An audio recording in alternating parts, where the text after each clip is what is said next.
إله إلا الله وحده لا شريك له وأشهد أن سيدنا ومولانا محمدا عبده ورسوله أما بعد فأعوذ بالله من الشيطان الرجيم بسم الله الرحمن الرحيم واعتصموا بحبل الله جميعا ولا تفرقوا واذكروا نعمة الله عليكم إذ كنتم أعداء فألف بين قلوبكم فأصبحتم بنعمته إخوانا وقال النبي صلى الله تعالى عليه وسلم المسلم أخو المسلم لا يخذله لا يظلمه بحسب امرئ من الشر أن يحقر أخاه المسلم وقال النبي صلى الله تعالى عليه وسلم انما بعثت لأتمم مکارم الاخلاق او کما قال۔ اللہ اکبر۔ میرے محترم بھائی اور دوستو، اسلام ایک زندگی گزارنے کا طریقہ ہے، صرف چند عبادات کا نام اسلام نہیں، یہ پوری ایک زندگی ہے۔ اور اس زندگی کو سکھانے کے لیے، چونکہ انسان پیدائشی طور پہ جاہل پیدا ہوتا ہے، اسے کچھ نہیں آتا، اسے سیکھنا پڑتا، اور جو سیکھتا ہے باہر سے سیکھتا ہے، سیکھا سکھایا نہیں پیدا ہوتا۔ کسی بچے کو آپ جنگل میں چھوڑ دو اور کوئی اس سے ملے نہیں تو وہ گونگا ہوگا، کچھ نہیں بول سکے۔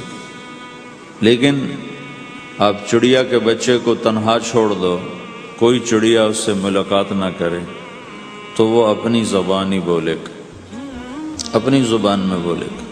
کوے کو تنہا چھوڑ دو، کوئی کوا اسے ملنے نہ دو تو کوے کی زبان ہی بولے گا۔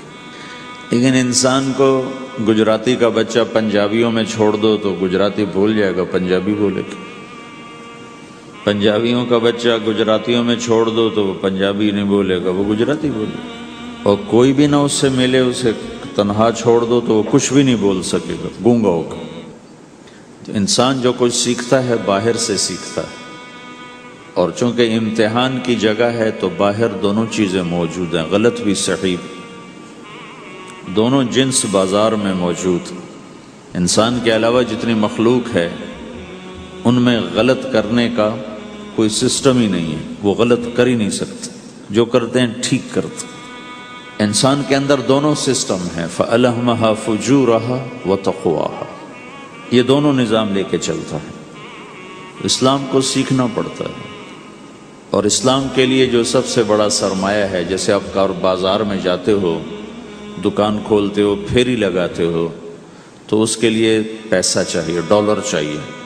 ڈالر کے بغیر آپ کاروبار نہیں کر سکتے۔ اسلام کے لیے ایمان چاہیے، ایمان کے بغیر اسلام پہ چلا نہیں جاتا، جانتا ہوگا چل نہیں سکے گا۔ ایمان وہ طاقت ہے، وہ سرمایہ ہے، وہ کیپٹل ہے جس سے کوئی مرد عورت وہ دین پہ چل سکتا ہے۔ یہ زیادہ ہوگا تو زیادہ چلے گا، تھوڑا ہوگا تو تھوڑا چلے گا، نہیں ہوگا تو صفر ہوگا، زیرو ہوگا۔ تبلیغ کا جو یہ کام اللہ تعالیٰ نے ہمیں دیا ہے، یہ ایمان کو سیکھنے کی اور اس کو آگے پہنچانے اور پھیلانے کی محنت ہے۔ ایمان سیکھنے کے لیے فَمَنْ شَاءَ اتَّخَذَ إِلَىٰ رَبِّهِ سَبِيلًا، کوئی ایک طریقہ نہیں ہے، کئی طریقے ہیں۔ اللہ نے سبیل کے اوپر الف لام نہیں لگایا، الف لام ہٹا کر یہ بتایا ہے کہ اللہ تک پہنچنے کے راستے کئی ہیں، محنت ہے۔ راستہ تو ایک ہے اسلام، اس پر آنے کی جو محنت ہے اس کے راستے مختلف ہیں۔ ہاں، آگے پہنچانے کے لیے تبلیغ کے سوا اور کوئی راستہ کوئی نہیں۔ یہاں آ کر تبلیغ منفرد کا کام منفرد ہو جاتا ہے کہ کسی محنت میں گشت کوئی نہیں سوائے تبلیغ، صرف تبلیغ ہے جس میں گشت ہے کہ خود چل کے جاؤ۔ اگر میرے پاس وہ میرے کالج کا لڑکا نہ آتا تو مجھے تو نہیں پتا تھا تبلیغ کیا چیز، نہ دین کا پتہ تھا نہ دنیا کا پتہ تھا۔ تو کوئی چل کے آیا اور اس نے ہاتھ پکڑا، اور دعوت ہے ہی بے طلبوں کے لیے، مدرسہ تو طلب والوں کے لیے، وہاں تو تعلیم ہوتی، تبلیغ نہیں ہوتی۔ خانقاہ تو طلب والوں کے لیے ہے، اور دعوت بے طلب لوگوں کے لیے، جو سننا نہیں چاہتے، جو قریب نہیں آنا چاہتے، اور ایسا طبقہ کروڑوں اربوں کی تعداد میں موجود، انہیں دین پر لانے کے لیے یا دین کی بات ان کے کان میں ڈالنے کے لیے سوائے گشت کے اور کوئی عمل کوئی نہیں۔ میں پشاور گیا تو جماعت میں انہوں نے کہا جی یہاں ایک وکیل صاحب ہیں، تبلیغ والوں کو بہت گالیاں دیتے ہیں، شکل دیکھتے ہی گالیاں دینا شروع کرتے ہیں آپ کے علاقے کے، آپ کے علاقے کے۔ میں کہا اچھا ملاؤ۔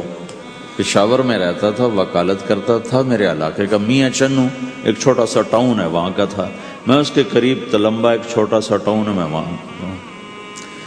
تو جب ہم ان کے دروازے پر گئے اور نوک کیا تو دروازہ کھلتے ہی انہوں نے وہی کام شروع کر دیا، دیکھتے ہی۔ اور کہا میں نے تمہیں کتنی دفعہ کہا ہے، وہ جو مقامی، کہ تبلیغ والوں کو میرے دروازے پر مت لایا کرو۔ تو اب بتاؤ، میں اگر یہ تبلیغ کے رگڑے نہ لگے ہوتے تو میں تو 2 تھپڑ اس کے منہ پہ مارتا، یا مفتی صاحب کی طرف فتویٰ سناتا، تو اسلام سے خارج ہو گیا ہے، توبہ کر۔ میں نے اس سے کہا بھائی میں تو تبلیغی بن کے آپ کے پاس نہیں آیا، میں تو اس لیے آیا ہوں کہ مجھے پتہ چلا کہ آپ میاں چنو کے ہیں اور میں تو لمبے کا ہوں، تو میں تو اس لیے آپ کو ملنے آیا ہوں۔ تو ایسے ہوا، اچھا آپ تو لمبے کے ہو؟ میں نے کہا تو لمبے کا ہوں۔ کہو اچھا اچھا اچھا، بڑی مہربانی، فرمائیے۔ میں نے کہا فرمائیے ایسے تو نہیں ہوگا، گھر بٹھاؤ پھر فرمائیے ہوگا۔ تو اس نے دروازہ کھولا، ہمیں بٹھایا، میں نے کوئی تبلیغ کی بات نہیں کی، چائے وائے پلائی۔ تو میرے والد صاحب اپنے علاقے کے مشہور آدمی تھے، تو جب میں نے اپنا تعارف کرایا تو وہ اور خوش ہو گیا، کہا تو آپ کے باپ کا الیکشن تو میں نے لڑا ہے، انہوں ان کے لیے ووٹ مانگنا۔ تو ایسا خوش ہو گیا اور کھل گیا، اور چائے پلائی، بات چیت ہوتی رہی۔ تو اٹھتے ہوئے میں نے کہا فلاں مسجد میں ہماری جماعت آئی ہوئی ہے، میں نے کہا چلو آپ کو بتا دوں۔ مغرب کے بیان میں وہ آیا ہوا تھا۔ پھر جتنے دن میں وہاں رہا وہ آتا رہا آتا رہا آتا رہا، میں واپس چلا گیا۔ بیچ میں کئی سال گزر گئے۔ لاہور کیولری گراؤنڈ ایک مشہور جگہ، وہاں میرا بیان تھا۔ جو کرکٹر آئے ہوئے تھے، ان کو ہم نئے سعید انور، انضمام، مشتاق، ان کو ہم قریب کر رہے تھے، اس وقت نئے نئے ان کو قریب کر رہے تھے۔ تو یہ لوگ آئے ہوئے تھے۔ تو بیان کے بعد ان کو لے کر ہم ایک کمرے میں بیٹھے، اس کمرے کی دیوار شیشے کی تھی، تو لوگ اندر آنے کی کوشش کر رہے تھے، تو ان پہرے والے ان کو روک رہے تھے۔ تو اس میں سے ایک آدمی منہ اوپر کر کے میری طرف سے اشارہ کرے، تو میں نے دیکھا تو ایک آدمی کی بڑی داڑھی، اور وہ مجھے ایسے ایسے اشارہ کر رہا ہے، میں نے نہیں پہچانا۔ تھوڑی دیر کے بعد میں نے غور سے دیکھا تو وہ وہی وکیل صاحب پشاور والے۔ تو میں نے کہا ان کو اندر بلاؤ، اندر بلاؤ۔ وہ اندر آئے تو میں اٹھ کے ملا، کہنے لگے یہ دیکھو یہ تمہارا ایک گشت، میرا وقت بھی لگ چکا ہے، پتہ نہیں کیا چلہ لگا ہے یا 3 چلے لگے ہیں۔ تو جو دیکھو نا، آپ میں سے کئی لوگ پھیری لگاتے ہیں، جس کو گجرا پھیری لگاتا ہوں، پھیری۔ میں پہلے سمجھا ہی نہیں، پھیری تو کہتے ہیں چھوٹے جہاز کو جو سمندر میں چلتا ہے، میں سمجھا یہ پھیری لگاتے ہیں، پھیری، اور وہ تو گجراتی میں پھیری کہتے ہیں پھیری کو۔ تو پہلے تو میں چکر کھاتا رہا کہ یہ کیا ہے پھیری، پھیری تو چھوٹے جہاز کو کہتے ہیں، چھوٹا بحری جہاز۔ تو پھر بعد میں کسی نے کہا کہ یہ چل پھر کے سودا بھیجا۔ اچھا اچھا، پھیری کو پھیری کہہ، تم خدا کو خدا کر دیتے ہو، خدا کا شکر۔ ایک تو خدا لفظ ہی میں نے پہلے کہا تھا بولنے کا نہیں ہے، ایک اس کو خدا کو خدا کر دیتے ہو، خدا کی قسم۔ تو تم پھیری لگاتے لگاتے گاہک بنا لیتے ہو، نہیں بناتے ہو؟ پھیری لگاتے لگاتے تم اپنے گاہک بنا لیتے ہو۔ یہی تبلیغ کا کام ہے کہ پھیری لگاؤ، لوگوں کے در کھٹکھٹاؤ، کوئی لے گا کوئی نہیں لے گا۔ جو آپ لوگ پھیری لگاتے ہو تو سارے آپ سے سودا لیتے ہیں؟ نہیں لیتے، کوئی لیتا ہے کوئی نہیں لیتا۔ لیکن آپ جاتے رہتے ہو، جاتے رہتے ہو، جاتے رہتے ہو، جاتے رہتے ہو، آہستہ آہستہ آپ اپنا اتنا کام کر لیتے ہو کہ آپ کی روٹی چل جاتی۔ تو سارے نبیوں نے پھیرا لگایا، کوئی نبی گھر نہیں بیٹھا، کہ میرے پاس کوئی آئے گا تو اسے سکھاؤں گا. ہر نبی نے پھیرا لگایا. اور داؤد علیہ السلام نے ایک دفعہ یہ کیا، ایک بڑا عبادت خانہ بنایا اور اس کی دیواریں اونچی کر دی، اتنی اونچی کہ اندر کوئی جا نہ سکے، اور یہ طے کیا کہ ہفتے میں ایک دن میں کسی سے نہیں ملوں گا، صرف اللہ اللہ کروں گا ہفتے میں ایک دن. تو وہ پہلا دن تھا، اندر سے تالا لگا دیا اور خود اندر بیٹھ گئے، اور پہلا دن ہے کہ میں آج کسی سے نہیں ملوں گا. تو میرے رب کو یہ بات پسند نہیں آئی کہ نبی کا کام کٹ کے بیٹھنا نہیں ہے، لوگوں میں جانا ہے. تو اللہ تعالیٰ نے انسانی شکل میں 2 فرشتے اندر اتار دیے. اذ تصوروا المحراب ففزع منهم قال لا تخف خصمان بغى بعضنا على بعض فاحكم بيننا. کہا جی حضرت ہمارا جھگڑا ہو گیا ہے، ہم آپ سے فیصلہ کروانے آئے. تو داؤد علیہ السلام ڈر گئے کہ دروازہ بند ہے، یہ آئے کہاں سے؟ دیوار اتنی اونچی ہے کہ اس کے اوپر سے چھلانگ لگا کے بھی اندر نہیں آ سکتے، تو یہ کون ہیں، آئے کہاں سے؟ دروازے کو دیکھیں تالا لگا ہوا ہے، دیوار کو دیکھیں اتنی اونچی ہے، تو کون چھلانگ لگا کے اندر آئے گا؟ تو ڈر گئے. تو کہنے لگے جی آپ ڈرے نہیں، ہمارا جھگڑا ہو گیا. کہ کیا جھگڑا ہے؟ کیا جھگڑا ہے؟ کہ هذا اخی له 99 نعجہ ولی نعجۃ واحدہ فقال اکفلنیها وعزنی فی الخطاب. یہ میرا بھائی ہے، اس کے پاس 99 بکریاں ہیں، بھیڑیں، 99 بھیڑ ہے، اور میرے پاس ایک ہے. یہ مجھے کہتا ہے ایک بھی مجھے دے دے، میری 100 پوری ہو جائے. تو آپ بتاؤ یہ غلط کر رہا ہے کہ ٹھیک کر رہا ہے؟ اب یہ فیصلہ تو آپ چھوٹے سے بچے سے بھی کروا سکتے ہو. نہیں، یہ تو لطیفہ سا بن گیا، داؤد علیہ السلام کے لیے لطیفہ بن گیا کہ ایک آدمی کہتا ہے جی میرے پاس 99 ہے، تیرے پاس ایک ہے، تو ایک مجھے دے دے، میری 100 ہو جائیں. تو داؤد علیہ السلام سوچ میں پڑ گئے یہ چکر کیا ہے. تو ایک دم ان کو خیال آیا کہ اوہ، جیسے میرے رب نے مجھے پیغام بھیجا ہے کہ داؤد تجھے بندوں کو دعوت دینے کے لیے بھیجا ہے، مصلی پر بیٹھنے کے لیے نہیں بھیجا. ہاں مصلی پر بیٹھنا ہے، اس کے لیے رات ہے. قم اللیل الا قلیلا نصفہ او انقص منہ قلیلا او زد علیہ ورتل القرآن ترتیلا. چل ومن اللیل فتہجد بہ نافلۃ لک عسى ان یبعثک ربک مقاما محمودا. رات ہے، آ جاؤ. ان ناشئۃ اللیل ہی اشد وطئا واقوم قیلا. آجا آجا، رات بڑی مزے کی چیز ہے، تو اور میں تنہا. فاذا فرغت فانصب والى ربک فارغب. آ جاؤ. تتجافى جنوبهم عن المضاجع يدعون ربهم خوفا وطمعا ومما رزقناهم ينفقون. رات تیری میری، دن میرے بندوں کے لیے. نہیں بیٹھ سکتا، تسبیح پکڑ کے نہیں بیٹھ سکتے ہو. تو اس پر داؤد علیہ السلام سجدے میں گرے. آیت سجدہ ہے اس لیے میں نہیں پڑھتا ہوں. سجدے میں گرے اور کہا یا اللہ معافی کر، یا اللہ معاف کر دے، یا اللہ معاف کر دے. میں نے دروازے بند کر لیے، حالانکہ یہ میرے منصب کے خلاف تھا. اس پر اللہ سے معافی مانگی. تو چل کے جانا نبیوں کی صفت ہے، یہی ہماری صفت. اس امت کو یہ کام دیا گیا کہ یہ اوروں کے پاس جا کے اپنا سودا پیش کر، اپنوں کو بھی سنبھالے اور غیروں تک بھی پہنچے. نہیں سنتے پھر جاؤ، نہیں سنتے پھر جاؤ، کیونکہ دلوں کا پھیرنا اللہ کے ہاتھ میں ہے. تیرے ذمہ آواز لگانا ہے. اللہ تعالیٰ نے تقسیم کر دی. قم اللیل الا قلیلا، رات اللہ کے پاس آ جا. دن میں کیا کر، ان لک فی النہار سبحا طویلا، تیرا دن میں کام بہت زیادہ ہے. سبحا طویلا، دعوت کے کام کو تیرنے سے تشبیہ دی ہے. سبح تیرنے کو کہتے ہیں. اللہ کے نبی کا ایک گھوڑا تھا جس کا نام تھا سبحہ، میں نے بتایا تھا پہلے دن. وہ اتنا تیز چلتا تھا جیسے تیر رہی ہو، اس لیے اللہ کے نبی نے خود اس کا نام سبحہ رکھا تھا، تیرنے والا. تو تبلیغ کے کام کو تیرنے سے تشبیہ دی کہ آپ نے لمبا تیرنا ہے. اور مکے میں تو پانی کوئی نہیں، تو کہاں تیرنا ہے جی؟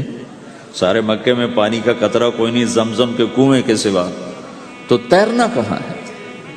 یہ اس دعوت کے کام کی بڑی خوبصورت تصویر ہے. سبحا طویلا، حالانکہ اللہ فرماتا ہے ان لک فی النہار شغلا طویلا عملا عظیما جہدا طویلا، لیکن سبحا طویلا، جو آدمی چل رہا ہوتا ہے اگر وہ بیٹھ جائے تو کوئی نقصان تو کوئی نہیں، گاڑی چلا رہا ہے کہیں گاڑی روک لے تو کوئی نقصان تو کوئی نہیں، تھوڑی دیر سے پہنچ جائے گا، کہیں گاڑی کھڑی کر کے کافی پینے لگ گیا تو کوئی مسئلہ تو کوئی نہیں ہے، آدھا گھنٹہ دیر سے گھر پہنچ جائے گا۔ تیرنے والا پانی میں اتر گیا، اب یہ رک سکتا ہے؟ کیوں بھائی؟ اگر یہ کافی پینے کا ارادہ کرے تو کہاں جائے گا؟ تو مچھلی کے پیٹ میں جائے گا۔ پانی میں اترنے کے بعد اختیار ختم ہے، اب تیرنا ہے۔ کہاں تک؟ دوسرا کنارہ جب تک ہاتھ میں نہیں آتا تیرنا ہے، سبحا طویلا، جب تک آخرت کا کنارہ ہاتھ میں نہیں آتا۔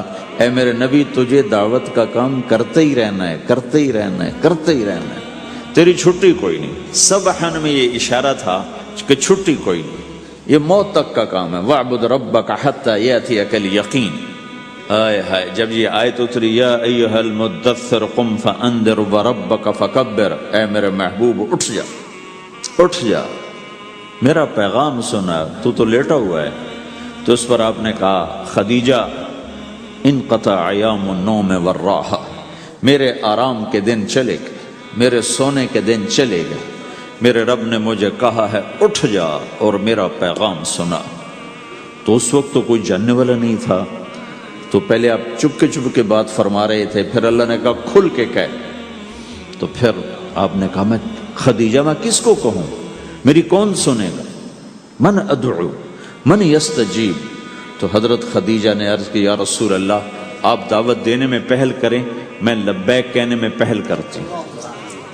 تو بھائیو، دعوت ہمارا سرمایہ ہے، دعوت سے ایمان بنتا ہے، ایمان سے عمل بنتا ہے۔ تو اگر آپ اس دعوت میں حرکت کرتے رہو گے، ان لک فی النہار سبحا طویلا، کل میں نے اس پر تھوڑی تفصیل سے بات کر دی تھی، آج میں اس سے اگلی بات کرنا چاہتا ہوں، لیکن اس کو بار بار سننا اس لیے ضروری ہے کہ آدمی بڑی جلدی بھول جاتا ہے، اور نفع سامنے نہ ہو تو اس کے لیے قدم اٹھانا، مال لگانا مشکل ہو جاتا ہے۔ آپ پھیری بھی تو لگاتے ہو، تو شام کو پیسہ ہاتھ میں آتا ہے تو تھکاوٹ چلی جاتی۔ میں نے ایک شخص سے کہا تھوڑا تبلیغ میں وقت دے دو بھائی، کہا جی مجھے گولیاں لگی تھیں تو اس کے بعد میرے بدن میں درد ہوتا ہے تو میں ٹائم نہیں دے سکتا، لیکن میں اسے دیکھتا تھا وہ صبح سے شام تک اپنی دکان پہ کھڑا ہوتا تھا، کھڑا ہو کے کام کرتا تھا۔ تو ایک دن میں نے اس سے پوچھا یہ تو دکان پہ کھڑا ہوتا ہے، اس کا درد تمہیں نہیں ہوتا؟ تبلیغ میں تو اتنی مشقت نہیں ہے۔ وہ کہنے لگا جی روز درد بہت ہوتا ہے، لیکن میں جب شام کو پیسے گنتا ہوں تو سارا درد چلا جاتا ہے، سارا درد چلا جاتا ہے۔ تو اب آپ تبلیغ میں 3 دن کے لیے گئے تو کچھ لگا کے آتے ہو، ہاتھ میں تو کچھ بھی نہیں ہوتا، اور چلے کے لیے جاؤ تو کچھ لگتا ہے، ہاتھ میں تو کچھ بھی نہیں آتا۔ 4 مہینے کے لیے جاؤ تو کچھ لگتا ہے، ہاتھ میں تو کچھ بھی نہیں آتا۔ تو وہ جذبہ پیدا نہیں ہوتا لگانے کا، تھکنے کا، تھکانے کا، جیسے دنیا میں پیدا ہوتا ہے کہ اس کی واپسی نظر آ رہی ہوتی۔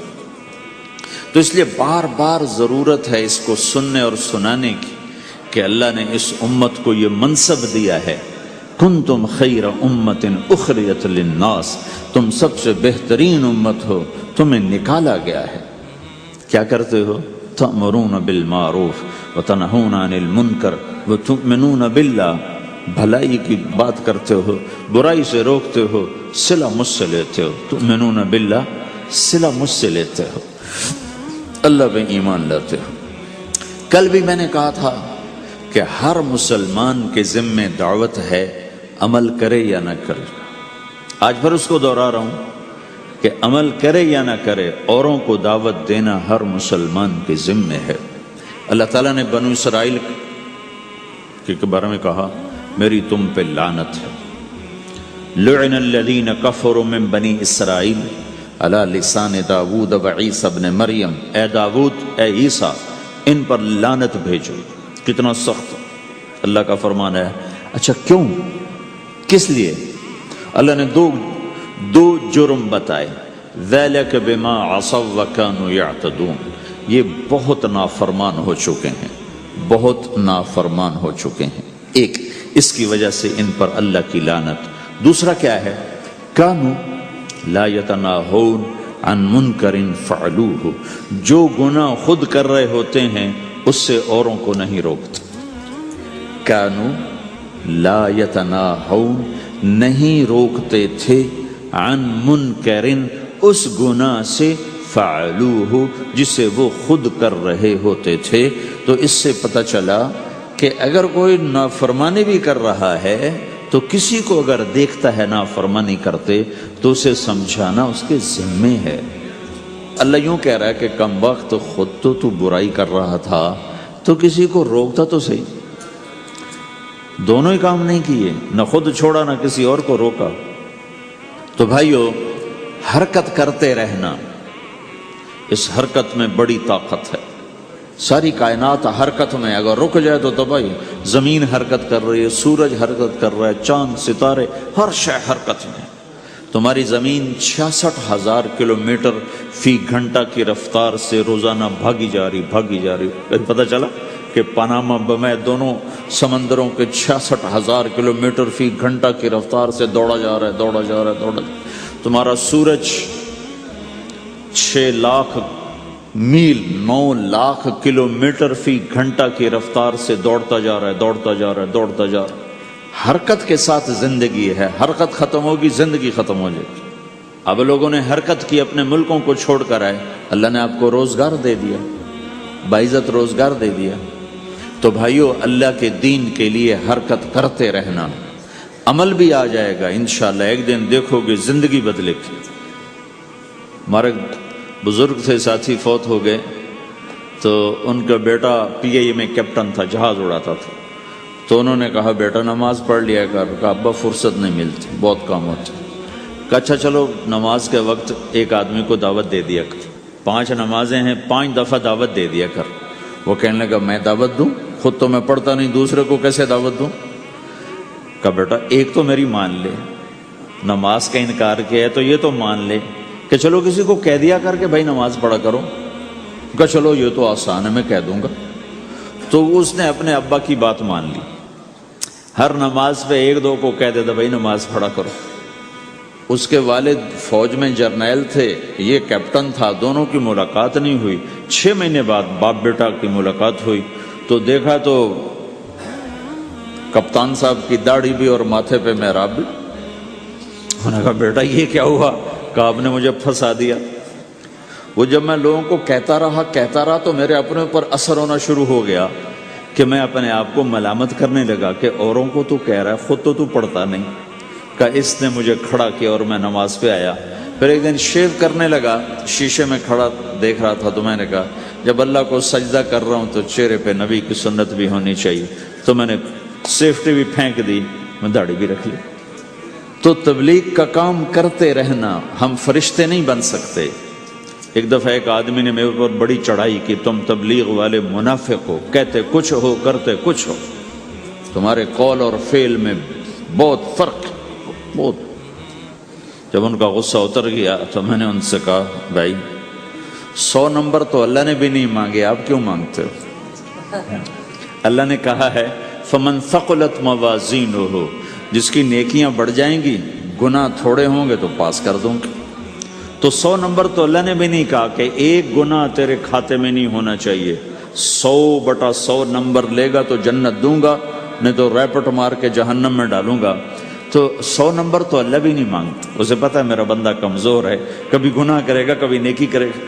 تو وہ کہتا ہے جس کے پاس 51 نیکیاں ہوئیں اور 50 گناہ ہوئے تولوں گا تو 51 جھک جائیں گے نا، 50 معاف۔ مثال دے رہا ہوں میں، ہمارے علاقے میں ایک ذمہ دار تھے، وہ ذکر بھی بہت کرتے تھے، گالیاں بھی بہت دیتے تھے۔ ادھر سبحان اللہ تیرے فلانے، الحمدللہ کے ساتھ ایک پھکڑ تولتے تھے، ساری زندگی وہ ایسا ہی کرتے رہے۔ جب وہ فوت ہو گئے تو کسی نے ان کو دیکھا تو انہوں نے پوچھا کہ میاں صاحب آپ کے ساتھ کیا ہوا؟ آپ تو گالیاں بہت دیتے تھے۔ خود انہوں نے یہ پوچھ رہے آپ تو گالیاں بہت دیتے تھے تو آپ کے ساتھ کیا ہوا؟ کہ اللہ تعالیٰ نے میرے ذکر اور میری گالیوں کو تولا تو میرا ذکر بڑھ گیا تو میری بخشش ہو گئی۔ اللہ نے بھی کاؤنٹنگ رکھی ہے، پرفیکشن مانگی ہی نہیں۔ اگر اللہ پرفیکشن مانگتا تو پھر آپ کہتے تم کرتے کچھ ہو کہتے کچھ ہو۔ اگر میں کہتا صحیح ہوں تو ایک نیکی تو کر رہا ہوں، اور کرتا نہیں ہوں تو ایک گناہ کر رہا ہوں۔ کیا پتا میرا رب میرے کہنے کے طفیل میرے نہ کرنے کو معاف کر دے۔ بس ایک صورت میں ہے کام خطرناک کہ اگر میں اس کہنے سننے کو اپنی دنیا بنانے کا ذریعہ بنا لوں پھر خطرناک ہے۔ أَتَأْمُرُونَ النَّاسَ بِالْبِرِّ وَتَنْسَوْنَ أَنفُسَكُمْ وَأَنْتُمْ تُتْلُونَ الْكِتَابَ، وہ یہ آیت ہے۔ لیکن اگر میرے اندر اخلاص ہے تو پھر میں انسان ہوں، کبھی اچھا کروں گا کبھی برا کروں گا، لیکن میرے ذمہ صدا لگانا ہے۔ تو بھائیو اس تبلیغ کے کام کو کرتے رہنا اس سے ایمان بنتا ہے، ایمان سے دین وجود میں آتا ہے۔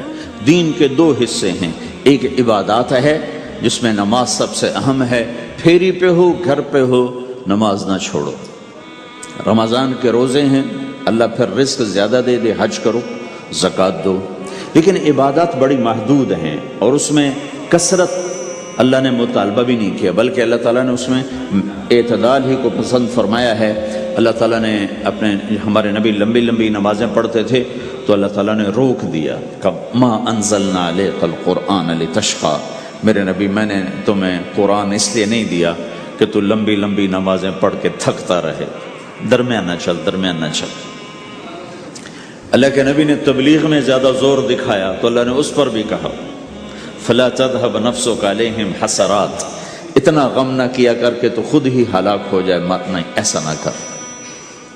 تو عبادات محدود ہیں اور اس میں اعتدال مطلوب ہے۔ سارا دن مصلی پہ بیٹھنا یہ اللہ نہیں دیکھنا چاہتا، اللہ یہ دیکھنا چاہتا ہے کہ تو باہر جا تاکہ میں دیکھوں کہ اب تو کیا کرتا ہے۔ دوسرا حصہ اس کا اخلاقیات ہیں، آپس کی معاشرت ہے۔ دین جو اثر انداز ہوتا ہے وہ معاشرت سے اثر انداز ہوتا ہے، عبادت سے نہیں، عبادات سے نہیں۔ عبادت تو مسجد کے اندر ہے یا مصلی پر گھر کے اندر ہے، روزہ اندر کی چیز ہے، حج بیت اللہ میں ہے، زکوٰۃ مسلمان کو دی جاتی ہے۔ تو دنیا میں دین پھیلنے کے لیے اور اپنوں کو دین کے قریب کرنے کے لیے جو سب سے بڑا عمل ہے وہ بھائیو اچھے اخلاق۔ یہ دوسرا حصہ میں آج بیان کرنا چاہتا ہوں۔ اللہ کے نبی نے فرمایا ایو عُرَى الاسلام اوثق، مجھے بتاؤ اسلام کا سب سے مضبوط عمل کیا ہے؟ تو صحابہ نے کہا الجہاد، یا رسول اللہ جہاد۔ اسلام کا سب سے مضبوط عمل کیا ہے؟ صحابہ نے کہا جہاد۔ تو آپ نے کہا وحسن وما هو به، ہاں جہاد بہت اچھا عمل ہے لیکن سب سے بڑا عمل نہیں ہے، سب سے مضبوط عمل نہیں ہے۔ انہوں نے کہا جی الصلاۃ، نماز۔ تو ہم نے کہا ہاں وحسنۃ وما ہی بہا، نماز بھی بہت اچھی چیز ہے لیکن وہ نہیں جو میں پوچھ رہا ہوں، سب سے اعلیٰ، سب سے اوپر، سب سے مضبوط نہیں۔ پھر انہوں نے کہا جی الحج، حج۔ تو آپ نے کہا حج بھی بہت اچھا عمل ہے لیکن وہ نہیں جو میں نے پوچھا ہے۔ پھر صحابہ نے کہا جی روزہ، آپ کا روزہ بھی بہت اچھا ہے لیکن وہ نہیں جو میں نے پوچھا ہے۔ تو پھر صحابہ نے کہا یا رسول اللہ پھر آپ ہی بتائیں، ہمیں تو نہیں پتا۔ تو ہمارے نبی عبادات سے اوپر لا رہے ہیں، اپنے ساتھیوں کو عبادات پہ قائم کر دیا۔ ہر آدمی نمازی بن چکا ہے، ہر آدمی روزے دار بن چکا ہے، ہر آدمی مالدار زکوٰۃ دینے والا بن چکا ہے، اور ہر آدمی حج کا جذبہ پیدا کر چکا ہے۔ اب آپ ان کو اخلاق پہ لانا چاہتے ہیں، چونکہ اسلام کی تکمیل اخلاق سے ہے۔ اسلام کو تشبیہ دی گئی ہے گھر کے ساتھ، بنی الاسلام علی خمس، تو بنیا کا لفظ عمارت پر بولا جاتا ہے۔ تو اسلام کی بنیاد میں ہے کلمہ، نماز، روزہ، حج، زکوٰۃ۔ اگر اس مسجد کی بنیادیں بھر دی جائیں تو اس کو مسجد تو نہیں کہیں گے نا، ہاں جی بنیادیں ڈال دی ہیں، چھت ڈالنی ہے، جب چھت پڑے گی تو پھر یہ مسجد کہلائے گی۔ تو اسلام کی بنیاد قائم ہو چکی تھی، اب آپ چھت ڈالنا چاہتے تھے۔ چھت کیا ہے؟ وہ اچھے اخلاق ہیں، تو اب آپ ان کو اوپر لا رہے ہیں۔ تو آپ نے جب پوچھا تو انہوں نے وہی کہا جو انہوں نے ابھی سیکھا تھا، نماز، روزہ، جہاد، حج، لیکن آپ نے سب کی نفی کر دی، نہیں یہ بھی نہیں، یہ بھی نہیں، یہ بھی نہیں، یہ بھی نہیں۔ اچھا یا رسول اللہ آپ بتائیں، تو آپ نے فرمایا ان اوثق عر الاسلام الحب للہ والبغض للہ، اسلام کا سب سے مضبوط عمل وہ آپس میں اللہ کے لیے محبت کرنا ہے۔ اسلام کا سب سے مضبوط عمل وہ آپس میں اللہ کے لیے محبت کرنا ہے۔ اسلام کا سب سے مضبوط عمل وہ محبت ہے، اللہ کے لیے بغض ہے، اللہ کے لیے محبت ہے، یہ اسلام کا سب سے مضبوط عمل ہے۔ تو بھائیو، یہ چھوٹا سا معاشرہ اسلامی بن جائے، اس کے لیے بنیاد میں نے پہلے بتا دی، اب چھت بتا رہا ہوں، وہ ہیں اچھے اخلاق۔ اللہ تعالیٰ نے جب ہمارے نبی نے نماز لمبی پڑھی تو اللہ نے کہا درمیانی پڑھو، میں نے ابھی بتایا۔ تبلیغ میں دکھ زیادہ جھیلا تو اللہ نے کہا درمیانہ چلو۔ لیکن جب اللہ کے نبی نے اخلاق بلند کیے، اخلاق، تو اس پر بھی اللہ تعالیٰ فرماتا میرے نبی ذرا اتنا نرم نہ ہو، تھوڑا سا سختی دکھا، آنکھیں دکھا، تھوڑا شونشاں کر ہیں۔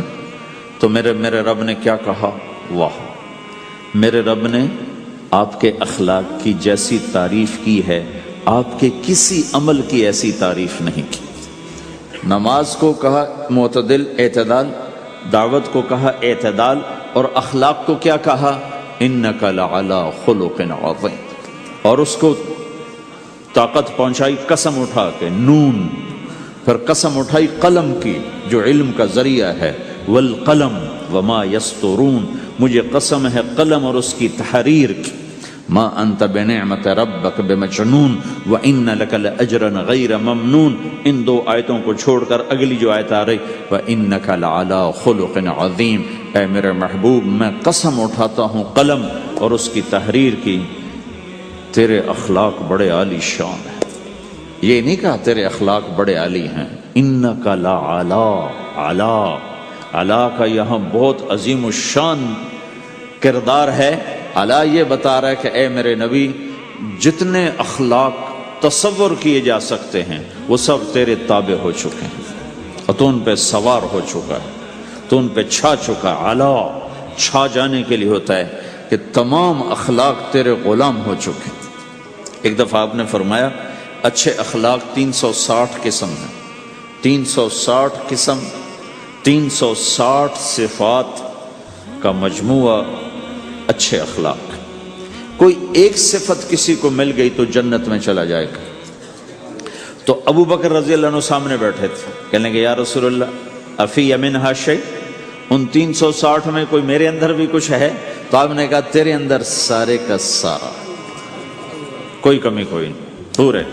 یہ آپ نے اور کسی کو نہیں کہا، صرف آپ نے یہ ابو بکر سے فرمایا کہ ابو بکر تیرے اندر پورے اخلاق 360۔ تو بھائیو، آپس کی محبت اور اچھے اخلاق یہ اسلام کا سب سے چوٹی کا سبق، سب سے اعلیٰ درجے کا سبق۔ اب ایک حدیث میں جو حدیث جبریل کہلاتی ہے، وہ انسانی شکل میں آ کر پوچھتے ہیں یا رسول اللہ اسلام کیا ہے؟ تو آپ کہتے ہیں کلمہ، نماز، روزہ، حج، زکوٰۃ، یہ اسلام ہے۔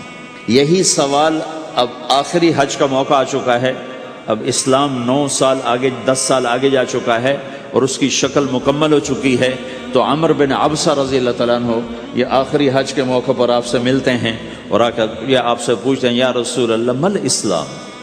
سوال ایک ہے، مل اسلام؟ شروع میں مدینے کے داخلے کے شروع میں جبریل انسانی شکل میں آتے ہیں اور کہتے ہیں مل اسلام، اسلام کیا ہے؟ تو آپ کہتے ہیں کلمہ، نماز، روزہ، حج، زکوٰۃ۔ اب یہی سوال 10 سال کے بعد یا 9 سال کے بعد عمر بن عبسہ کہتے ہیں یا رسول اللہ مل اسلام، اسلام کیا ہے؟ تو اب جواب سنو، آپ نے فرمایا اطعام الطعام وطیب الکلام، میٹھا بول بولنا اور کھانا کھلانا۔ کسی سے میٹھا بول بولنا کتنا عظیم ہے میرے اللہ کی بارگاہ میں کہ آپ نے فرمایا ابتسامک فی وجہ اخیک صدقہ، تو اگر کسی مسلمان کو ہنس کے مل لے تو یہ بھی تیرے لیے صدقے کا ثواب، صدقہ لکھا جائے گا۔ جبریل کہتے ہیں یا رسول اللہ مل ایمان، ایمان کیا ہے؟ تو آپ فرماتے ہیں اللہ کو ماننا، فرشتوں کو ماننا، نبیوں کو ماننا، کتابوں کو ماننا، تقدیر کو ماننا، موت کے بعد کی زندگی کا اقرار کرنا۔ ان تؤمن باللہ وملائکتہ وکتبہ ورسلہ وبالبعث بعد الموت، یہ ہے ابتدائی جواب۔ اب یہی سوال عمر بن عبسہ کرتے ہیں 9 سال کے بعد، یا رسول اللہ مل ایمان، ایمان کیا ہے؟ تو آپ نے فرمایا الصبر والسماحہ، صبر کرنا، معاف کرنا۔ سوال ایک ہے، جواب 2 ہیں۔ کیوں کہ جگہ اور نوعیت بدل چکی ہے۔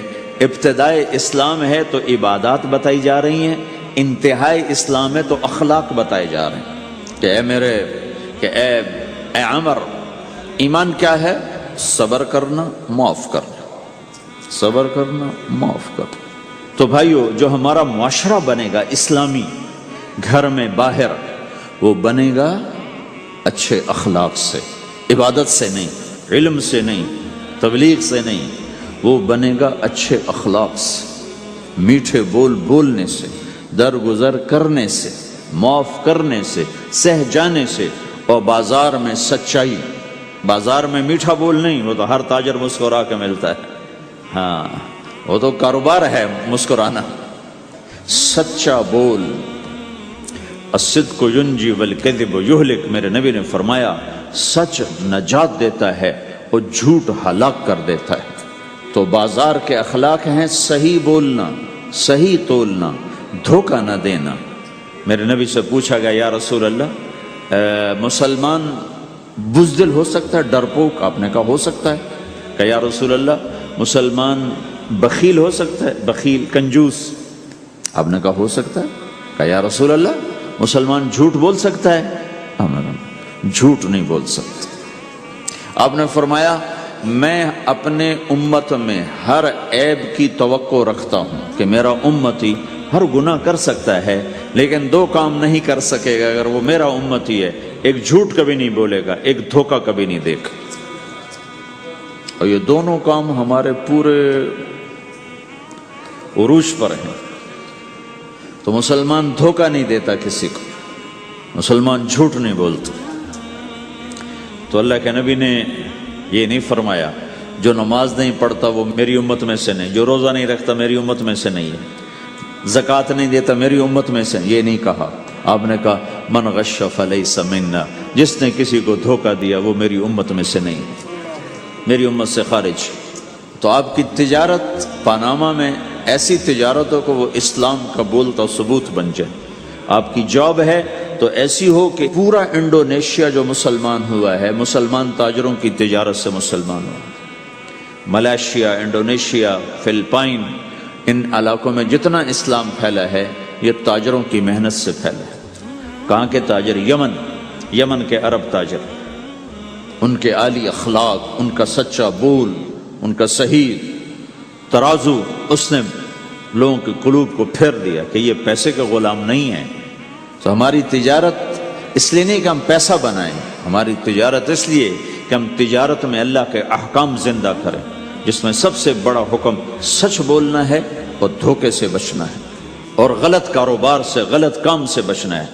صرف ہم پیسہ نہیں کماتے، ہم اللہ کا امر دیکھتے ہیں کہ اگر میرے اللہ کے حکم کے مطابق ہے تو ٹھیک، اگر اس کے مطابق ہم چھوڑ دیں تو بھائیو اپنے پہچان کرواؤ سچائی کے ساتھ، دیانت کے ساتھ، دھوکے سے بچتے ہوئے۔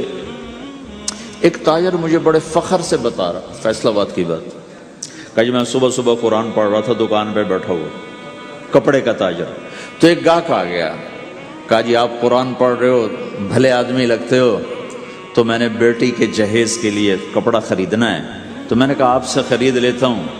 تو وہ پھر ہنس کے کہنا جی میں نے 16 روپے میٹر والا کپڑا 48 روپے میٹر میں بیچ دیا۔ میں نے کہا واہ بھائی واہ، قرآن کی قیمت بڑی تھوڑی لگائی تو۔ ہائے ہائے ہائے ہائے، اس کو شرم بھی نہیں آ رہی اس بات پر، احساس ہی کوئی نہیں کہ اس نے قرآن پڑھتے دیکھ کر اعتماد کیا اور اس نے قرآن سے ہی اس کو دھوکہ دیا کہ پورے بازار میں 16 روپے گز ہے وہ کپڑا، وہ 48 روپے اس کو بیچ رہا ہے۔ اگر اپنے نبی کی بات سنو. آپ نے کہا سچا تاجر قیامت کے دن نبیوں کے ساتھ کھڑا کیا جائے گا. کیوں؟ کہ ہر موقع پہ جھوٹ بولا جا سکتا ہے، پروفٹ کمایا جا سکتا ہے، دھوکہ دیا جا سکتا ہے، فراڈ کیا جا سکتا ہے، اور اس سے بچتا ہے بچتا ہے بچتا ہے بچتا ہے. نہ اپنوں کو دھوکہ دیتا ہے نہ غیروں کو دھوکہ دیتا ہے. جب انگریز کا دور تھا، دلی میں ایک جیب کترا تھا، جیب کاٹنے والا. تو وہ یہ سکھایا کرتا تھا لڑکوں کو، پھر ان کو بھیجتا تھا. تو اس کا ایک چیلا شام کو صرف 2 روپے لے کر آیا، 2 روپے لے کر. تو اس نے کہا بے وقوف، آج سارے دن کی کمائی 2 روپے؟ کہا استاد آج بہت بڑا مال مارا تھا، لیکن میں نے دیکھا تو وہ ایک گورا تھا، انگریز تھا. تو مجھے خیال آیا اگر قیامت کا دن عیسیٰ علیہ السلام نے میرے نبی کو گلہ دے دیا کہ تیرے امتی نے میرے امتی کی جیب کاٹی تھی، تو میں اپنے نبی کو کیا جواب دوں گا؟ تو میں نے جا کر اس کو واپس کر دیا. ابھی اپنے کے کھسکا کے لایا ہوں 2 روپے. پچھلے زمانے کے تو چور بھی ایسے خوددار ہوتے تھے، اب تو نمازی ایسے غیرت کہاں پھینک کے آ گئے ہیں. ماتھے پہ محراب ہوتا ہے اور دھوکے میں سب سے اول ہوتا ہے. تو ہمارا اسلام صرف اس مسجد کی 4 دیواری میں نہیں ہے، ہمارا اسلام تو بارش کے قطروں کی طرح پھیلا ہوا ہے. آسمان کی بلندی ہے، آسمان کی وسعت ہے، جیسے اس سے زیادہ ہمارے دین کی وسعت ہے. تو آپ کسی دفتر میں ہو یا اپنے کاروبار میں ہو تو اس میں بھی اللہ کے نبی نے آپ کو طریقہ بتایا ہے. بازار کے اخلاق ہیں مسکرانا نہیں، بازار کے اخلاق ہیں سچ بولنا، صحیح دینا، صحیح تولنا، صحیح سودے کا عیب بتانا. عبد الرحمن بن عوف رضی اللہ تعالیٰ عنہ پہلے 10 صحابہ میں آتے ہیں، پہلے 10 صحابہ. آپ نے کہا ابو بکر جنتی، عمر جنتی، عثمان جنتی، علی جنتی، طلحہ جنتی، زبیر جنتی، سعد جنتی، عبد الرحمن جنتی، ابو عبیدہ جنتی، سعید بن زید جنتی. اس میں ایک عبد الرحمن. جب ان کا انتقال ہوا تو انہوں نے 3 ارب 10 کروڑ 20 لاکھ دینار چھوڑے ترکہ.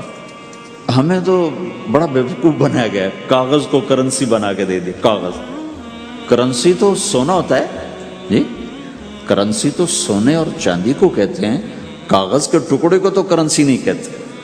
اور اب کرنسی بھی لے کر وہ کارڈ پکڑا دیے، جیب بھی خالی، اب کرنسی بھی کاغذ بھی کوئی نہیں، خالی کارڈ. اس کو کیا کہتے ہیں کارڈ کو؟ Credit card. کریڈٹ کارڈ وہ ساری دنیا کو بیوقوف بنائے ہوئے. یا تو کاغذ پکڑائے ہوئے ہیں یا کارڈ کاغذ بھی اب واپس لے لیا، اب کارڈ پکڑا دیا. اور عبد الرحمن بن عوف نے جو پیسے چھوڑے وہ کاغذ نہیں تھے. کاغذ کی کیا حیثیت؟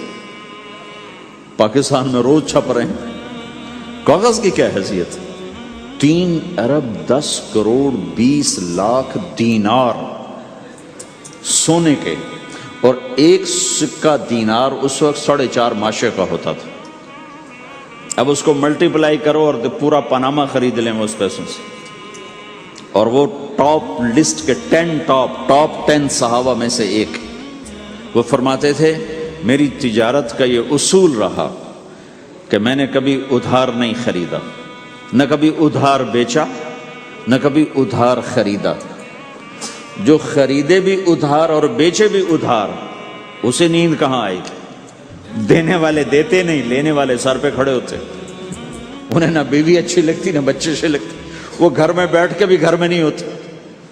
تو آپ نے فرمایا نہ میں نے کبھی ادھار خریدا نہ کبھی ادھار بیچا، نقد خریدا نقد بیچا.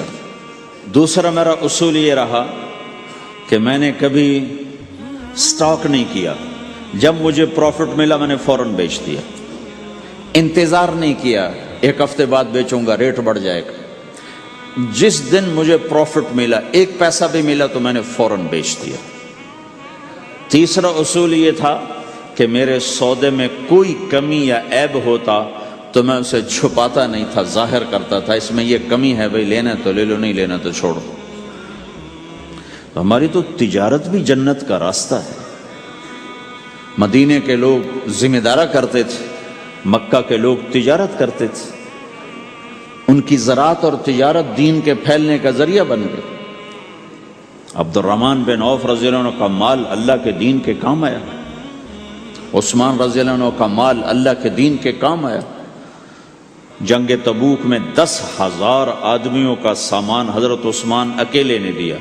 30,000 کا لشکر تھا تو 1/3 10,000 کا سارا سامان عثمان رضی اللہ عنہ نے اپنے گھر سے دیا، اور وہ دینار لا کے پیش کیے نا، تو اللہ کے نبی وہ دینار لے کر یوں کر رہے تھے، ایسے ایسے، اور کر رہے تھے ما علی عثمان اللہ یعمل بعد عثمان، آج کے بعد تو کچھ نہ کر، جنت واجب ہو گئی تیرے لیے۔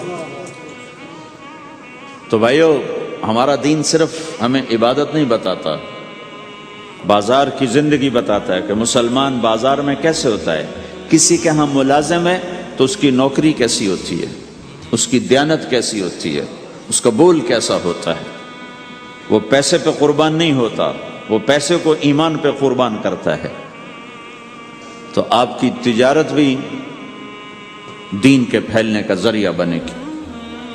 آہا، صرف نماز سے گناہ معاف نہیں ہوتے۔ مسلم شریف کی روایت ہے، من امسا کالن بعمل یدہ امسا مغفورا لہ، جو صبح سے شام تک روزی کماتے کماتے حلال حلال حلال حلال، جھوٹ والی نہیں، کھوٹ والی نہیں، خیانت والی نہیں، حرام چیز نہیں، حرام چیز کا بیچنا بھی حرام ہے، خریدنا بھی حرام ہے، اس کا پروفٹ بھی حرام ہے۔ جس گھر میں حرام پیسہ جائے گا وہاں سکھ کبھی نہیں آئے گا، چیزیں آ جائیں گی، چین نکل جائے گا۔ 1960 کی دہائی میں ایک پاکستان کا افسر تھا، اس نے 1960 میں لوگوں کے پاس 100 روپے مشکل سے ہوتے تھے، اس نے اس زمانے میں کروڑوں روپے جمع کیے رشوت سے، بہت بڑی پوسٹ پر تھے۔ جب وہ مر گیا، ایک دن اس کا بیٹا کہہ رہا تھا، کاش ہمارا باپ ہمارے لیے حرام کٹھا نہ کرتا تو کوئی خوشی کا دن ہم بھی دیکھ لیتے۔ جن کے لیے جمع کیا تھا کہ میرے بچے اب مزے سے، میں نے خود اپنے کانوں سے اس کو یہ کہتے ہوئے سنا کئی دفعہ، میں آج مر جاؤں میری بچی کو کسی کی پرواہ نہیں کہ میں نے اتنا پیسہ بنا دیا ہے۔ تو اسی کا بچہ یہ کہہ رہا تھا، کاش ہمارا باپ ہمارے لیے حرام کٹھا نہ کرتا تو ہم بھی کوئی خوشی کا دن دیکھ لیتے۔ تو اللہ کے نبی نے فرمایا، من امسا کالن بعمل یدہ امسا مغفور لہ، جو صبح سے شام تک حلال کمانے میں تھکتا ہے اور تھک کے واپس آتا ہے تو اس کے اس دن کے سارے گناہ اللہ معاف فرما دیتا۔ تو ہمارا بازار بھی دین ہے بھائی، پھر ہمارا گھر بھی دین ہے، گھر کی زندگی دین ہے۔ میرے نبی نے گھر کی زندگی سمجھائی۔ آپ اپنے گھر میں جھاڑو دے رہے ہیں، قاب قوسین کا ٹائٹل لے کر، مقام محمود کا ٹائٹل لے کر، ختم نبوت کا تاج سر پہ سجا کر، نبیوں کے سرداری کا صحرا باندھ کر آپ گھر میں جھاڑو دے رہے ہیں، اپنے کپڑے خود دھو رہے ہیں۔ 9 بیویاں ہیں، 9 اپنے کپڑے خود دھو رہے ہیں۔ کوئی پھٹ گیا ہے خود سی رہے ہیں، جوتا پھٹ گیا خود ٹھیک کر رہے ہیں۔ حضرت عائشہ رضی اللہ عنہ کو آٹا گوندنا نہیں آتا تھا، چھوٹی عمر تھی تو ان کو آٹا گوند کے دیتے تھے، جب تک ان کو آٹا گوندنا نہیں آیا ان کو آٹا گوند کے دیتے تھے۔ ہمیں تو گھر کی زندگی بھی سمجھائی گئی ہے، اور ہمیں بتایا گیا کہ تو اگر اپنی بیوی کے منہ میں لقمہ ڈالتا ہے تو یہ بھی تیرے لیے صدقہ ہے۔ سب سے بہترین صدقہ وہ ہے جو تم اپنے بچوں پر خرچ کرو۔ پھر دنیا دکھوں کا گھر ہے، تو میں قربان جاؤں اپنے نبی پر، آگے آنے والے سارے زمانوں کو دیکھ کر بیان فرما گئے، بتا گئے۔ اور نے فرمایا، مجھے بتاؤ جہاد میں خرچ کرنے سے بھی بہتر خرچ کون سا ہے؟ جہاد میں خرچ کرنا تو سب سے بہتر شمار ہوتا ہے۔ آپ نے کہا مجھے بتاؤ جہاد میں خرچ کرنے سے بھی بہتر کون سا خرچ ہے؟ تو صحابہ نے کہا جی ہم تو نہیں جانتے، ہم تو اسی کو سب سے بہتر جانتے ہیں۔ ہم نے کہا نہیں، اولاد کا ماں باپ پہ خرچ کرنا جہاد میں خرچ کرنے سے بھی بہتر ہے۔ یہ کیوں فرمایا؟ کہ آگے نظر آ رہا تھا کہ اولاد نافرمان نکلے گی۔ اگر اللہ چاہے تو اس کے یہ کہنے پر وہ پلاٹ مسجد کے نام ہو گیا، واپس نہیں لے سکتا۔ اگر اللہ چاہے، اگر اللہ چاہے، اور اللہ تو چاہتا ہے کہ تم اس کے نام پر دو، من ذا الذی یقرض اللہ قرضا حسنا. ٹھیک ہو گیا؟ یہ بات سمجھ میں آ گئی؟ اب ایک آدمی یوں کہتا ہے انشاءاللہ میری بیوی کو 3 طلاق، اگر اللہ چاہے تو میری بیوی کو 3 طلاق، تو علماء فرماتے ہیں یہ طلاق نہیں ہوگی. کیوں نہیں ہوگی؟ اس لیے کہ اس نے کہا ہے اگر اللہ چاہے تو میری بیوی کو 3 طلاق، اور اللہ چاہتا ہی نہیں کوئی اپنی بیوی کو طلاق دے، لہذا یہ طلاق نہیں ہوگی. ہزاروں دفعہ کہہ دے انشاءاللہ ساتھ لگا ہوا ہو، نہیں ہوگی، کیونکہ اللہ چاہتا ہی نہیں تم طلاق دو. اللہ گھر آباد، سینکڑوں آیات ہیں گھر کو آباد کرنے کے لیے. فَإِنْ خِفْتُمْ شِقَاقَ بَيْنِهِمَا، اگر میاں بیوی میں ہوگی کھٹپٹ تو بڑھاؤ نہیں. کیا مصیبت ہے کہ کچھ ادھر سے بڑھانا لگ جاتے ہیں، کچھ ادھر سے بڑھانا شروع کر دیتے ہیں. فَبَعْثُوا حَكَمًا مِّنْ أَهْلِهِ وَحَكَمًا مِّنْ أَهْلِهَا، تو طلاق دینے میں جلدی نہ کرو، جلدی نہ کرو. صلح صفائی کے لیے ایک آدمی بچی کی طرف سے آئے، ایک آدمی بچے کی طرف سے آئے، اور دونوں میں صلح صفائی کی کوشش کرو. یا ایھا النبی اذا طلقتم النساء، اے میرے نبی جب تم طلاق دینا چاہو تو یا ایھا النبی یہاں یہ اس لیے آیا ہے کہ اللہ تعالیٰ کہہ رہا ہے اے ایمان والو، میں یہ نبی اپنا سفارشی بنا کے تمہارے سامنے پیش کرتا ہوں، طلاق نہ دیا کرو، نہ دیا کرو. یہ ہے یا ایھا النبی سے ایک دم ایمان والوں کی طرف منتقل ہونے کا فلسفہ کہ دیکھو میں اپنا نبی تمہارے لیے سفارشی بناتا ہوں کہ طلاق نہ دیا کرو. اگر دینی پڑ جائے، چونکہ جائز ہے، نہیں نباہ ہو رہا، پھر زبردستی بھی نہیں کرنی چاہیے. اگر کوئی جائز وجہ ہے تو طلاق ہوئی ہے، پھر اسے دشمنی کا سبب نہیں بنانا چاہیے. اگر صحیح مناسب ہوئی ہے، اللہ کے نبی نے خود 2 خواتین کو طلاق دی، نکاح تو کیا، رخصتی نہیں ہوئی، طلاق دے دی. اللہ کے نبی کی بیٹیوں کو طلاق پڑی، حضرت ام کلثوم، حضرت رقیہ رضی اللہ عنہ، دونوں کو طلاق دی گئی. ابو لہب کے بیٹوں نے طلاق دی. آپ نے حضرت حفصہ کو طلاق دینے کا ارادہ کیا تو عمر رضی اللہ عنہ کو پتہ چلا، بڑے غمگین ہوئے، تو اللہ جبریل آ گئے، یا رسول اللہ، اللہ تعالیٰ فرما رہے ہیں حفصہ کو طلاق نہیں دے سکتے، یہ آپ کی دنیا کی بیوی بھی ہے، جنت کی بیوی بھی ہے. کہ عمر کے دل شکنی ہو رہی، تو ایک گھر باقی رہے اس کے لیے سینکڑوں آیات اللہ تعالیٰ نے اتاری، اور ہمیں کہا عاشروہن بالمعروف، اپنی بیویوں کے ساتھ اچھا سلوک کرو.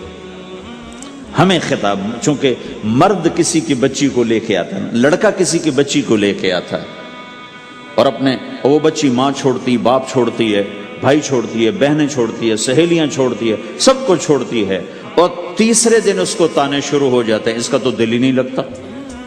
اور پہلے دن اپنی بیوی کو نصیحت دی جا رہی تھی، میری ماں کی خدمت کرنی ہے، میری کرنا کر، میری ماں کی کرنی ہے، میرے ابا کی کرنی، میری بہنوں کی کرنی، کسی کے سامنے تم نے بولنا نہیں، کسی کے سامنے اف نہیں کرنا. بے وقوف، اس سے محبت تو جتا پھر اس کے بعد جو کچھ کہے گا وہ کرے گا. پہلے دن ہی حکم، نہ تعلق بنا ہے، نہ محبت پیدا ہوئی ہے، اور نہ ابھی جوڑ بیٹھا ہے، اور پہلے دن حکم سنانے شروع کر دی. اس کے ذمہ نہ تیری ماں کی خدمت ہے، نہ تیرے باپ کی خدمت ہے، نہ تیری بہنوں کی خدمت، یہ ساری خدمت تو تیرے ذمہ ہے. ہمارا سسرال کا معاشرہ بڑا ظالم ہے. لاکھوں میں کوئی ایک گھر بچا ہوا تو الگ بات ہے، ورنہ میں تو دنیا پھری ہے، کیا دنیا دار کیا دیندار، سب ظلم ہی ظلم ہے. اتنی نیک عورتیں تہجد گزار، مصلی سے اٹھتی نہیں، تسبیح ہاتھ میں ہے، لیکن جب وہ ساس بنتی ہیں تو ایسا ظلم ان کے اندر سے نکلتا ہے کہ کانپ اٹھتے ہیں در و دیوار. جب عورت ماں ہوتی ہے تو اس کے روئیں سے محبت کے چشمے پھوٹتے ہیں. وہی عورت جب ساس بنتی ہے تو ایک دم ظلم کی تصویر بن جاتی، اسے اپنی بہو میں کوئی خوبی نظر ہی نہیں آتی، عیب ہی عیب نظر آتے ہیں. اپنے بیٹے کو بھڑکاتی رہتی، یہ کرتی ہے. اور ویسے بے وقوف ہیں، کوئی ماں کی وجہ سے بیویوں کو تباہ کر دیتے ہیں، کوئی بیویوں کی وجہ سے ماؤں کو تباہ کر دیتے ہیں. یہ دونوں ظلم ہیں. ماں کی وجہ سے بیوی پہ زیادتی نہ کرو، بیوی کی وجہ سے ماں پہ زیادتی نہ کرو. بیوی کا اپنا مقام ہے، ماں باپ کا اپنا مقام ہے، بہنوں کا اپنا مقام ہے. 100% شکایات جھوٹی ہوتی ہیں، سب جھوٹ ہوتا ہے. اس لیے میرے رب نے دستور بتایا، ان جاءکم فاسق بنبأ فتبینوا، جب کسی کی خبر سنو، کوئی کمی کوتاہی سنو، اول تو سنو نہیں، اگر سننی پڑ جائے تو تحقیق کر لو، تحقیق کر لو۔ قاضی ایاس کے پاس آیا، ایک شخص آیا روتا ہوا، ہائے مر گیا، ہائے مر گیا۔ تو ان کے ساتھ ایک آدمی بیٹھے تھے، کہنے لگے حضرت اس کا قضیہ جلدی سے سن لیں، بیچارہ بڑا مظلوم لگتا ہے۔ کہنے لگے چپ کر، یوسف علیہ السلام کے بھائی بھی رات کو روتے ہوئے باپ کے پاس آئے تھے۔ ہر رونے والا مظلوم نہیں ہوتا، ہر رونے والا مظلوم نہیں ہوتا۔ اپنے گھروں کی فضا بناؤ، کمی سنو ہی نہیں۔ تمہاری بیوی ماں کی کمی بتانے لگے، کہا نہ مجھے نہ بتاؤ، تیری بڑی مہربانی۔ تمہاری ماں تمہاری بیوی کی کمی بتانے لگے، کہا اماں مجھے نہ بتاؤ، تیری بڑی مہربانی۔ گھر کی فضا ایسی بناؤ کہ کسی کی کمی کا تذکرہ نہ ہو، تو اللہ کی قسم تمہارا گھر جنت کا نمونہ بن جائے گا۔ یہ معاشرت کا دین بتا رہا ہوں، معاشرت کا دین۔ اپنی بیوی کی خوبیوں کی تعریف کرو، کمیوں پہ پردہ ڈالو۔ بیویوں کے ذمہ ہے خامد کی خوبیوں کی تعریف کریں۔ انسان حوصلہ افزائی کا محتاج ہوتا ہے۔ ایک بزرگ ہے اپنے کسی مرید کے گھر، تو وہاں انہوں نے کھانا کھایا، کھانا ان کو پسند آیا، کہنے لگے اپنی بیگم کو پردے میں بلاؤ۔ تو انہیں اپنی بیگم کو پردے میں بلایا، کہا بیٹی میں نے تیرا ہاتھ کا کھانا کھایا، بہت مزیدار تھا، اللہ تمہیں جزائے خیر دے، تم نے بہت اچھا پکایا۔ تو وہ زارو قطار رونے لگے۔ تو انہوں نے پوچھا بیٹی کیا ہوا؟ میں نے تو کوئی ایسی بات نہیں کی۔ کہ نہیں حضرت آپ کی بات پہ رونا نہیں آیا، رونا اس پر آیا ہے کہ 30 سال سے میں اس شخص کے ساتھ رہ رہی ہوں، کبھی ایک دفعہ اس نے میرے ہاتھ کے پکے کی تعریف نہیں کی۔ آپ گھر میں تشریف لائے، آپ نے پوچھا کوئی کھانے کو کچھ ہے؟ ام سلمہ رضی اللہ عنہ کا گھر، کہا یا رسول اللہ آج تو کچھ نہیں، سرکہ ہے۔ کہا واہ واہ واہ واہ، نعم الادام الخل، سرکہ تو بہت اچھا سالن ہے۔ سبحان اللہ، کیسے دلجوئی فرمائی اپنی بیگم کی، سرکہ تو بہت اچھا سالن ہے، یا تو نے نمک کم ڈال دیا، تو نے مرچی زیادہ کر دی۔ ہم رائمنڈ میں پڑھتے تھے نا، تو پکانا ہمارے ذمے ہوتا تھا، تو ہمیں پتا کہ پکاتے ہوئے کیا گزرتی۔ جب 2-2 ہزار آدمی کی روٹی ہم پکاتے تھے، 5-5 بوری آٹا گوندا ہے ہاتھوں سے، 10-10 من کھڑے ہو کے روٹی لگائی ہے، سخت سردی میں بھی سخت گرمی میں بھی۔ سردی میں جب رات کو آٹا گونڈتے تھے ہم، تو ہمارے ہاتھ ایسے اکڑ، تم تو سردی دیکھتے ہی نہیں ہو، ہاتھ ایسے اکڑ جاتے تھے، اور صبح 4 بجے اٹھ کے روٹی پکانا شروع کرتے تھے۔ 2000 آدمی کی روٹی پکانی ہوتی تھی۔ تو اب کوئی آ کر کہتے انہیں کچی روٹی پکائی، تو جی دادا ایک تھپڑ اس کے منہ پہ مارے کہ 4 بجے کے ہم اٹھے ہوئے ہیں، پکا پکا برا حشر ہو گیا، کہتے کچی پکائی۔ بھائی صبر کر کے چپ کر کے کھا جا۔ مولانا الیاس صاحب رحمۃ اللہ علیہ ایک اپنے مرید کے گھر گئے، تو اس نے کھیر بنا کر پیش کی۔ اچھا نمک اور چینی ایک جیسے ہوتے ہیں، وہ دیہاتی عورت سمجھ نہ سکی، چینی کے بجائے نمک ڈال دیا۔ تو انہوں نے جا سب سے پہلے مولانا الیاس صاحب کے سامنے کھیر رکھی، تو آپ نے جو چکھی تو وہ تو تھی کڑوی۔ کہنے کہ بھائی واہ واہ واہ واہ واہ واہ، بڑی مزے کی کھیر، ساری لیا میں اکیلا کھاؤں گا، کسی کو نہیں کھانے دوں گا۔ ساری کھیر کھا گئے، اس پر پردہ ڈالنے کے لیے۔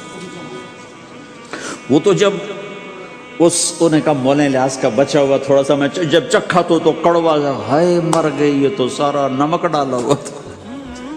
ایک دفعہ ہماری جماعت چنیوٹ میں تھی، تو ہمارے ساتھیوں نے چائے بنائی، تو وہ اندھیرا سا تھا، تو چینی کے بجائے نا نمک ڈال دیا، اور دسترخوان پہ لے آئے، سب پی رہے۔